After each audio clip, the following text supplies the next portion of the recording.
Welcome to No Crime, No Time. This is Danny, also known as RD, Rubberducky, and I am bringing you your blackout. So, you guys, your screen is blacked out because I'm just going to express some of the knowledge that is in the case. You can double check it. I encourage you to do your own research on this, and that's where I am in this case. I and other truthers, have all done the research. If I misstep, I appreciate it if I am corrected, but most of pretty much everything I say is based on the research that we've done over many, many years. So with that, let's get started. I want to talk about Bradley Czech. So Bradley Czech was Teresa Halbach's married friend, all right, who ends up having a sexual relationship with Teresa. Now, the reason this all plays, again, it's always timing. It's either out of time in this case, or the timing is so precise, and yet they don't even investigate it very much. Like, they touch it and they go.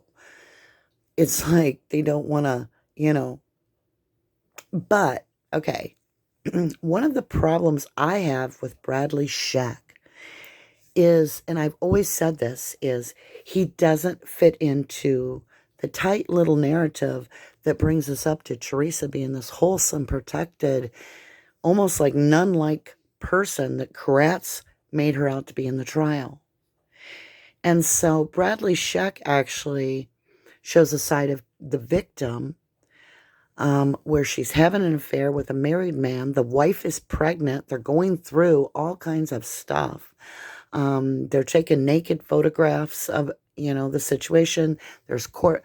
Well, I'll get into it a little bit, but you see where I'm coming from. None of that is going to help out the state's case against Stephen. If the victim is leading a promiscuous life, which indeed this shows that there is promiscuity going on, it then can create how do I put this? The Denny law is not a strong argument if the person is very promiscuous. And they want to use that Denny law to lock Stephen in so that he can't point the finger at anybody else, which is absolutely frustrating. And the Denny law is part of Wisconsin's law. So let's dig in a little bit. So Teresa was actually the photographer for Bradley Czech and his wife. And at that time, the boudoir pictures were taken, I believe, at Tom Pierce's studio that Teresa was partnering up with him on. Now, later you're going to find out that the wife actually goes to court takes Bradley to court, and Teresa accompanies Bradley to court over those pictures, wanting the negatives.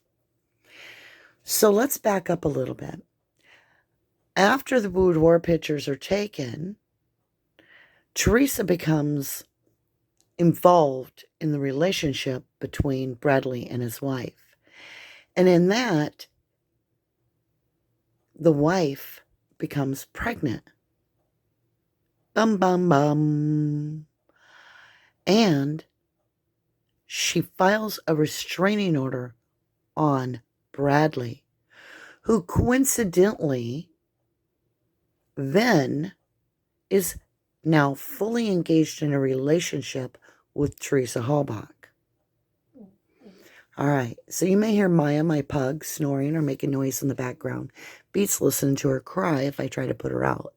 But my voice puts a lot of people to sleep. I get that. It's what it is. Okay, you guys, so let's get back to the story. So now we have the married couple obviously in distress because of this restraining order. And boom, shakalaka, boom, 5 days later, the wife files for divorce. Yep. So now Teresa and Bradley are free basically to go do whatever they're going to do, right? And you'd think, there you go. Nope. They have dinner dates, they have things like this. They're still seeing each other. And over the next 12 months prior to Teresa's disappearance, it just kind of fades out, just fades away.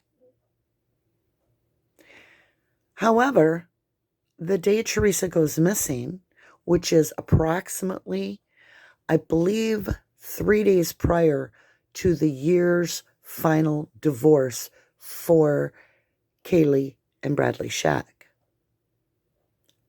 Bum, bum, bum. Timing. So, Teresa goes missing approximately 3 days after, that's right, after the divorce is final. And you'd think, well, maybe there was nothing to the relationship by then. Oh, no.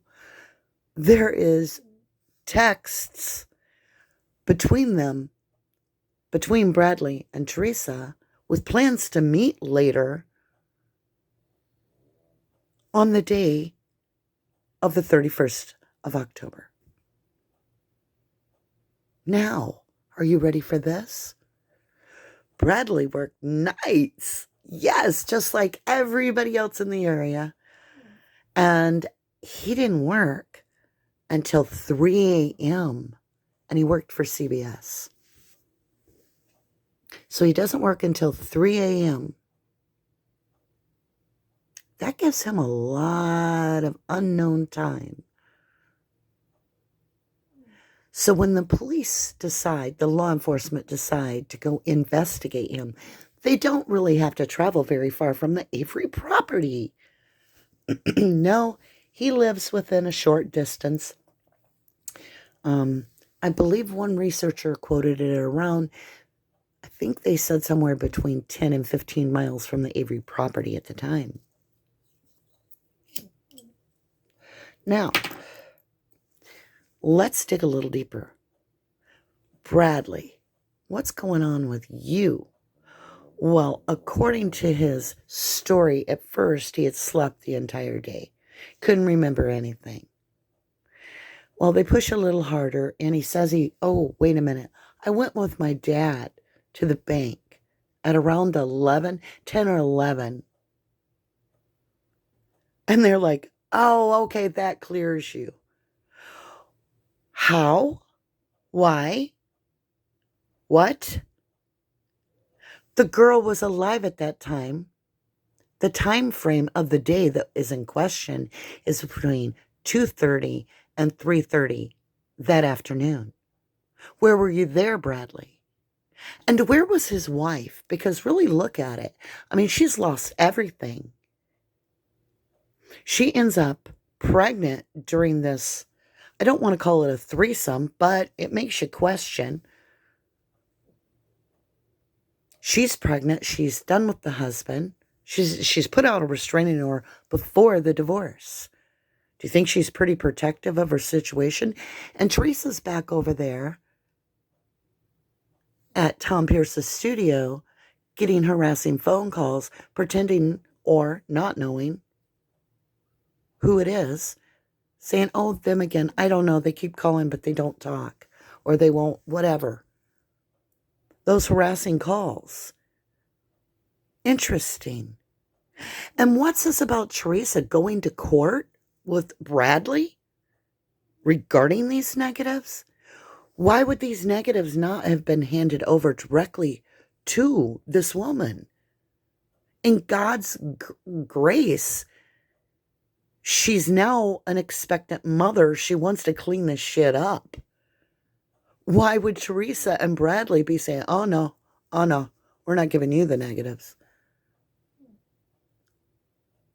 And then you have to look at it and go, wait a minute. Really, honestly, when the investigators go into Teresa's bedroom, there's a trunk by her bed in the CASA report, and they pull out none other than the negatives of Bradley Shack and Kaylee. Really? What else was in that trunk? What other photographs had Teresa taken? Jump ahead a little bit, just out on the sidebar over here on the whiteboard. We have that note up there about how Dan from Color Mark, is trying to get a hold of Teresa over some wedding pictures. Dire Straits needs them right now. Uh-huh. What all did Teresa have in that trunk? Reminds me of like how photographs and a photographer really could get into some issues if they were associated with some sort of a like bad group or club that like to take a lot of blackmailing pictures, where like, my light just flickered in my room. I just bounced my bed. That didn't do it. I just hit on the truth. How do I know? Because I also have the 1111 Tarot channel, because I see things. I'm a seer. So I get little information hits. But yeah, makes you wonder, what type of photographs did Teresa take? It's interesting, like when you look at the case and you see that little chip laying in the back of the evidence file of the RAV4. And there's that little picture of that SD drive, if you will. Maya, what you itching? Lay down. Shaking the whole bed. Still not flickering the light.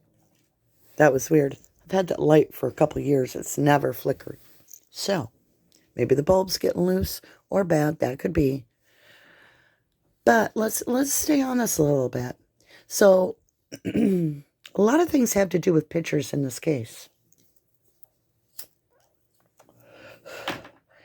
You have to ask yourself, where are the real pictures of the green RAV? Where's the pictures of the pools of blood that Kratz elaborated on when he was on that live news broadcast out to the public before the jury had even been selected, making it a national case so that finding jury members that weren't tainted by Kratz's elaborate lie that there's pools of blood in the RAV.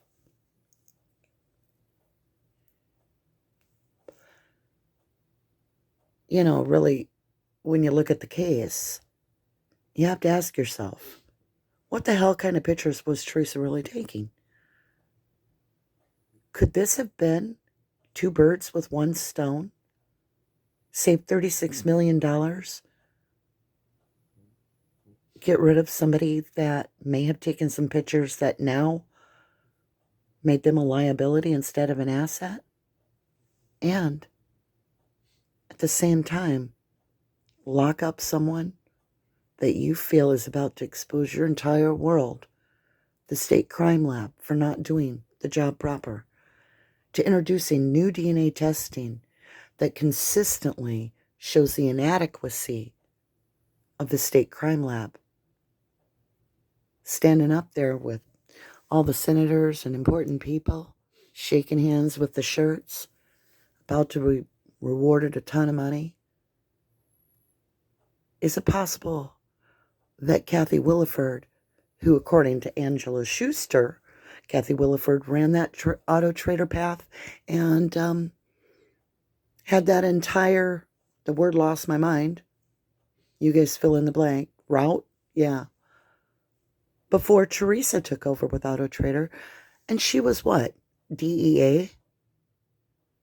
Is it possible that there was a little vendetta there going on and the state was about to use this photographer that may have been on many sting operations to possibly just simply go in there and bust some people for pot, which would have been felonies across the board? Is it possible that Manitowoc took full advantage of that situation? Ha. That would be quite a mind blow. I mean, it'd be fuckery, right? But isn't that what they're all about over there? I love you guys. I love you to the moon and back.